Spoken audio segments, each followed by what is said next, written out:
Assalamualaikum warahmatullahi wabarakatuh. Kami dari kelompok 3 akan memaparkan hasil analisis diskusi kami mengenai kasus Ali mogok sekolah. Dan sebelumnya perkenalkan untuk anggota kelompok kami, ada saya sendiri Risa Novita yang berperan sebagai kepala sekolah. Kemudian ada Kak Najwa Safina yang berperan sebagai wali kelas, ada Kak Mar'atus Solihah yang berperan sebagai konselor, ada Kak Zaina Ulil Fasihah yang berperan sebagai orang tua, dan ada Kak Predi Siswanto yang berperan sebagai teman sekelas. Oke, kita masuk di sudut pandang yang pertama, yaitu menurut analisis dari kepala sekolah, bahwa kasus Ali ini merupakan masalah adaptasi akademik dan juga lingkungan. Jadi bukan kesalahan individu dari si Alinya itu sendiri. Jadi perpindahan yang dialami oleh Ali dari kota ke pesisir, ini menuntut Ali untuk melakukan penyesuaian sosial dan juga budaya yang cukup besar. Selain itu, kurangnya penyambutan dan juga pendampingan murid baru dari sekolah barunya Ali ini membuat Ali ini merasa terasingkan.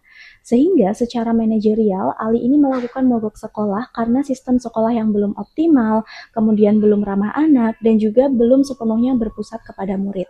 Oke, selanjutnya kita masuk di langkah pemecahan masalah menurut sudut pandang dari kepala sekolah. Untuk yang pertama, yaitu kepala sekolah bisa membangun kebijakan sekolah yang ramah anak dan anti perundungan. Hal ini dilakukan untuk menciptakan lingkungan belajar yang aman dan nyaman bagi semua murid yang ada di sekolah tersebut. Kemudian menguatkan kolaborasi antara guru, wali kelas, kemudian guru BK, dan orang tua untuk memastikan adanya komunikasi yang intensif mengenai tumbuh dan berkembangnya setiap murid yang ada di sekolah tersebut. Kemudian yang terakhir yaitu menyediakan layanan pendampingan untuk anak yang bermasalah, baik itu bermasalah secara akademik, bermasalah secara sosial, maupun bermasalah secara emosional, sehingga murid ini mendapatkan dukungan yang tepat untuk berkembang secara optimal. Kemudian untuk landasan dari Ki Hajar Dewantara yaitu sesuai dengan kodrat alam, di mana lingkungan fisik dan kondisi alam ini sangat mempengaruhi perkembangan dari setiap anak. Jadi sebaiknya kepala sekolah ini memberikan teladan kepemimpinan yang humanis seperti semboyan pendidikan Indonesia dari Ki Hajar Dewantara, yaitu Ingarso Sumtulodo Ing Madyo Mangun Karso Tuturi Handayani, yang artinya di depan memberi teladan, di tengah membangun semangat, di belakang memberi dorongan. Kemudian, hal ini juga sesuai dengan Pancasila, sila kedua dan juga kelima, yaitu kemanusiaan dan keadilan bagi setiap murid yang ada di sekolah tersebut. Kemudian untuk penjelasan selanjutnya akan dilanjutkan oleh Kak Najwa Safina. Oke, selanjutnya yaitu analisis penyebab Ali mogok sekolah menurut sudut pandang dari guru atau wali kelas. Berdasarkan hasil diskusi, Ali mogok sekolah ini bukan karena malas atau masalah akademik semata. Tetapi di sini ada dua faktor utama yang mempengaruhi. Yang pertama yaitu tekanan emosional dan hilangnya motivasi. Jadi Ali ini mengalami tekanan batin yang membuatnya kehilangan semangat untuk bersekolah. Kemudian faktor utama yang kedua yaitu kesulitan beradaptasi secara sosial. Ali ini merasa terasing dan tidak memiliki ikatan dengan komunitas kelasnya. Ia sulit menjalin hubungan dengan teman-temannya sehingga merasa tidak diterima dan tidak memiliki tempat di kelasnya. Sehingga Ali mogok ini karena secara emosional dan sosial ia ini merasa sendiri di tengah keramaian. Kemudian untuk menyelesaikan kasus Ali ada 7 langkah pemecahan yang akan dilakukan dari sudut pandang guru sebagai wali kelas. Yang pertama, mengaitkan pembelajaran dengan minat murid agar terjadi pembelajaran mendalam atau pembelajaran bermakna. Guru cari tahu terlebih dahulu apa ketertarikan Ali, lalu hubungkan dengan mata pelajaran. Ini agar Ali merasa bahwa apa yang dipelajari relevan dengan dirinya, sehingga muncul pembelajaran bermakna.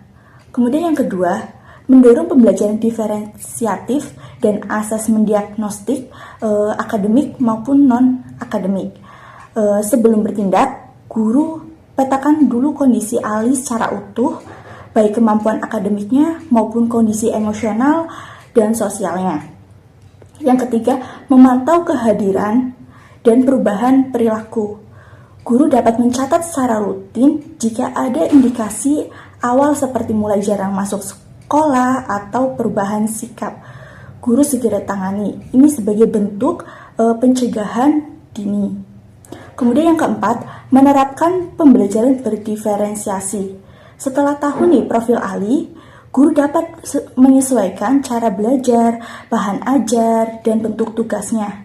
Tidak semua, karena di sini tidak semua anak harus seragam. Kemudian yang kelima, menciptakan iklim kelas yang aman dan inklusif. Jadi Ali harus merasa bahwa kelas ini adalah ruang yang menerima dirinya, tidak ada perundungan, tidak ada yang penghakiman, semua siswa merasa dihargai. Dan yang terakhir, memberikan penguatan positif bukan hukuman. Setiap kemajuan kecil Ali, misalnya mau masuk kelas atau berani bicara, guru dapat memberikan apresiasi.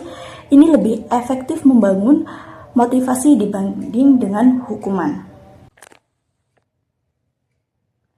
Nah, selanjutnya langkah-langkah yang guru rencanakan ini memiliki landasan yang kuat, yaitu landasan Ki Hajar Dewantara dan Pancasila. Yang pertama landasannya yaitu sesuai kodrat alam. Jadi Ali sedang dalam masa perkembangan sosial. Tugas sebagai wali kelas adalah memfasilitasi Ali untuk berinteraksi aktif dengan teman sebayanya. Ini sesuai dengan kodrat sebagai makhluk sosial. Dengan menerapkan semboyan Ki Hajar Dewantara, yaitu ada Ingar Sonsong Tuladan, guru memberikan teladan dengan menerima Ali kembali, Ing Madya Maun Karsa, guru membangun semangat teman-teman untuk merangkul Ali. Dan yang ketiga, Tut Wuri Handayani.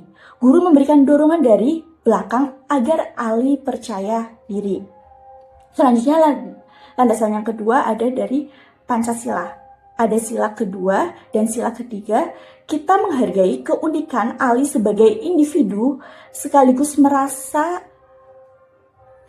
membangun rasa kekeluargaan di sekolah. Ali adalah bagian dari keluarga besar kita di sekolah. Sila keempat, yaitu setiap penyelesaian masalah Ali dilakukan secara musyawarah melibatkan guru BK, wali murid, dan teman-teman Ali untuk mencapai keputusan yang bijaksana dan dirasakan adil oleh semua pihak. Dengan landasan ini, guru tidak hanya menyelesaikan masalah, tetapi juga mendidik karakter Ali sesuai dengan nilai-nilai bangsa atau sesuai dengan landasan Ki Hajar Dewantara ataupun Pancasila. Selanjutnya adalah analisis masalah Ali mogok sekolah berdasarkan sudut pandang dari konselor. Jadi menurut konselor ini, Ali mogok sekolah karena mengalami krisis adaptasi sosial akibat kehilangan lingkaran pertemanan lamanya. Jadi keluhan fisik berupa cuaca yang panas dan juga tidak nyaman itu hanyalah sebuah alasan bagi Ali untuk menutupi tekanan emosionalnya dan juga rasa kesepian yang dia alami. Langkah pemecahan masalah yang dapat dilakukan oleh konselor adalah yang pertama yaitu mengadakan suatu konseling individual yang mana mengundang Ali secara private.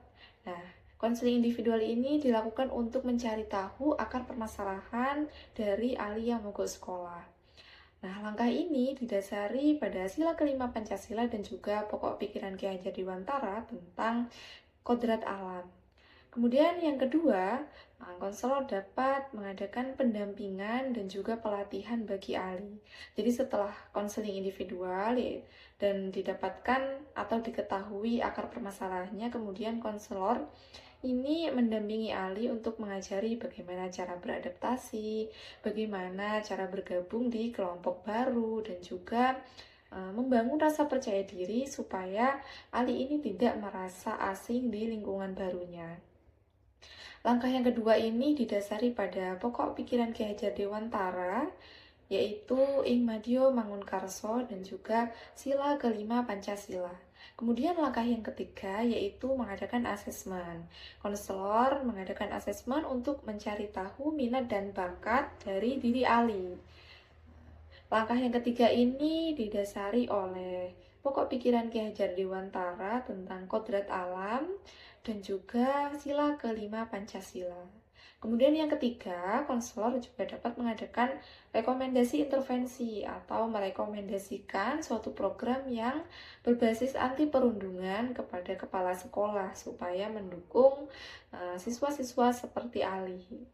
Langkah yang keempat ini didasari oleh sila ketiga Pancasila dan juga pokok pikiran Ki Hajar Dewantara tentang sistem AMONG, yaitu asah, asih, dan juga asuh. Kemudian yang terakhir, konselor dapat melakukan mediasi, yaitu menjadi jembatan komunikasi antara guru, Ali, orang tua Ali, dan juga teman-teman barunya. Nah, langkah yang kelima ini didasari oleh pokok pikiran Ki Hajar Dewantara, yaitu sistem AMONG, dan juga sila kelima Pancasila. Selanjutnya adalah analisis kasus Ali berdasarkan pandangan orang tua. Nah, menurut hasil diskusi yang telah kami lakukan, Ali itu kurang mendapatkan dukungan secara emosional dan juga kurangnya komunikasi yang efektif di keluarganya karena keluarganya itu berfokus pada peningkatan fasilitas dan juga kesejahteraan bagi keluarga. Sehingga ketika Ali dan keluarganya itu berpindah, orang tuanya kurang mempersiapkan emosionalnya Ali sehingga Ali itu merasa kehilangan lingkungan yang sudah membentuk jati dirinya. Nah, kasus Ali ini dapat kita selesaikan dengan beberapa cara, yaitu yang pertama, adanya komunikasi yang terbuka antara Ali dan juga orang tuanya.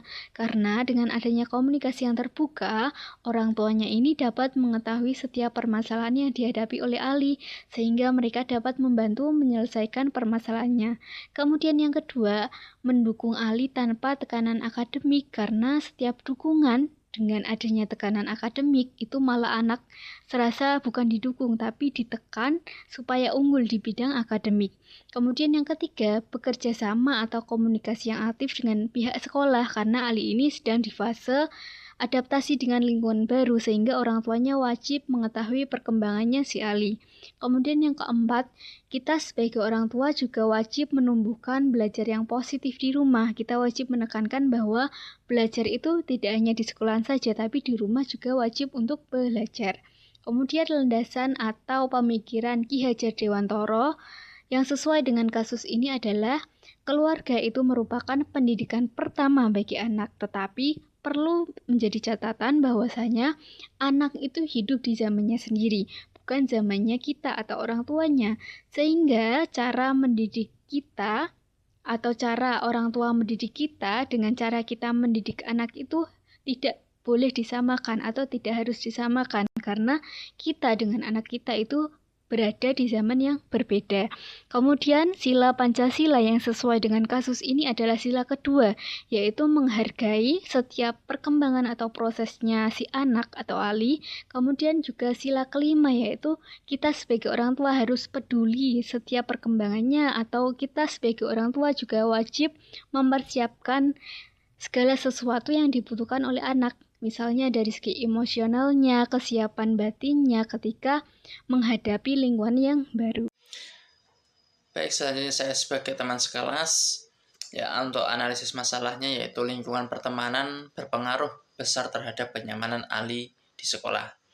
Untuk langkah pemecahan masalah, yang pertama, menjadi teman yang suportif. Yang kedua, mengajak Ali kembali berpartisipasi dalam kegiatan kelas. Yang ketiga, menolak dan melaporkan perilaku perundungan. Yang keempat, membangun budaya saling menghargai.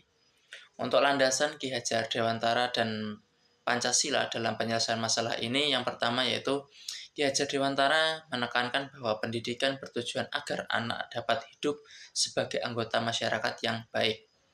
Untuk dasar Pancasila, sila ketiga melalui sikap saling menerima dan menghargai teman.